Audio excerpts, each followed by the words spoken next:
Vocal training is not a to-do list. It's not a task list.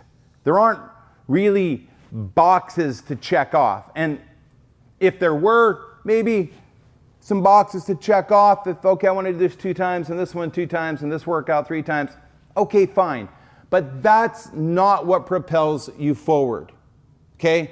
The answer to the question of how do I know when to go to the next workout? How do I know when to go forward? How do I know when I'm ready to move on? Never is, because you've checked off a box that you've completed the task, all right? And I think that some of you guys are sort of perceiving training that way. There's the training workflow guides, and there's lots of instructions and things, and you're on the program and you're just sort of going through it systematically in that way. It's okay, you'll get some progress that way, for sure, but it's not gonna propel you to an advanced level to become really great. What is missing?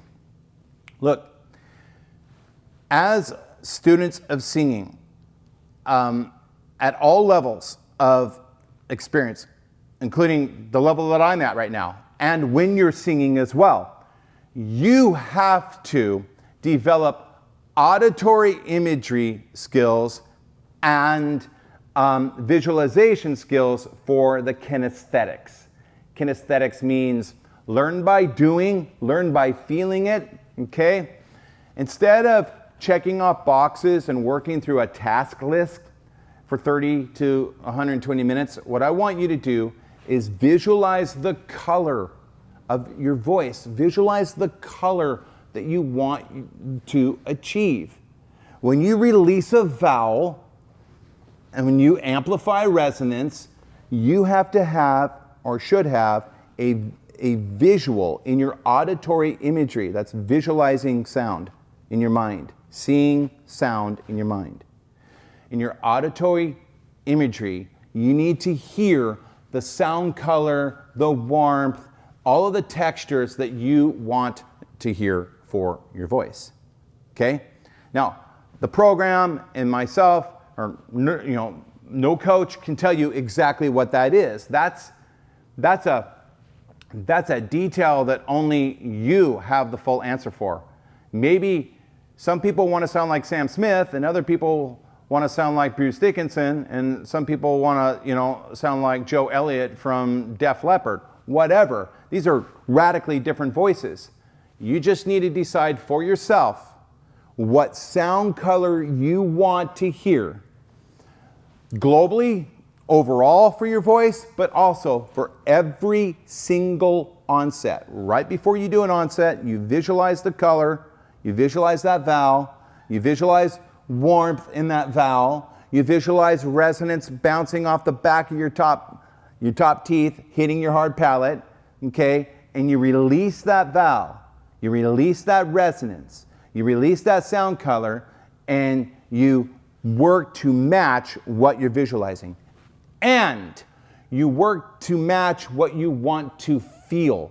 Have a vision for how you want every onset and every passaggio bridging maneuver and every high note and every super high scream. Have a vision for how you want that to feel in the mechanism, okay? And we should, it's sort of obvious that the vision isn't going to be constriction and pushing, right? It'll be something that we want. It'll be no pushing, no constriction, no instability issues, with a beautiful resonant color, all right?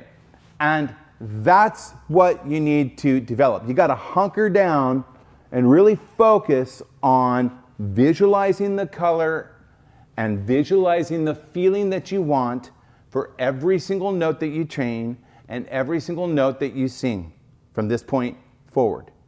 Now, of course, you're going to work through the training routine, but that is not, checking the box and finishing the task is not what's going to tell you when to move on, okay? The only thing that's going to tell you to move on is yourself and how closely you have matched those sound colors and those physical feelings that you have envisioned for yourself.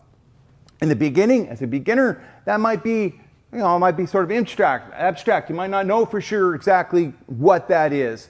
But believe me, once you start doing it, very quickly you will, even as a beginner. Beginners begin to get very good at imagining what they want to feel, imagining what they want to hear when they release their vowels and release their voice, okay? So start that process now, hunker down like a good game of pinball. We sort of lose track of time and start focusing on the physiology and the acoustics that you want to see, hear, and feel, not checking off, a to-do list on the training workflow guide. Okay? All right, guys? I hope this makes sense. Take this to heart. It's super important. It's something that will transform your training and get you much, much bigger results. I'll leave you with this. Maestro Kyle, my coach and a famous voice coach in Seattle, Washington.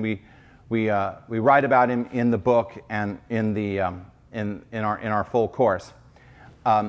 He's also the teacher for Ann Wilson from Heart, Lane Staley from Alice in Chains, Chris Cornell, Jeff Tate from Queensryche, myself, lots of great singers. He used to say this. I remember he said this, and it's exactly my point today. Good singers sing and listen. Sing and listen. They sing, and then the sound is out there bouncing around, and they're listening and analyzing it. Great singers listen internally first, then sing. They visualize first what they want in 1/10 of a second, and then release that product. Okay? Good singers sing and listen, sing and listen. Great singers listen and sing. Listen and sing. Okay. Enjoy your evening.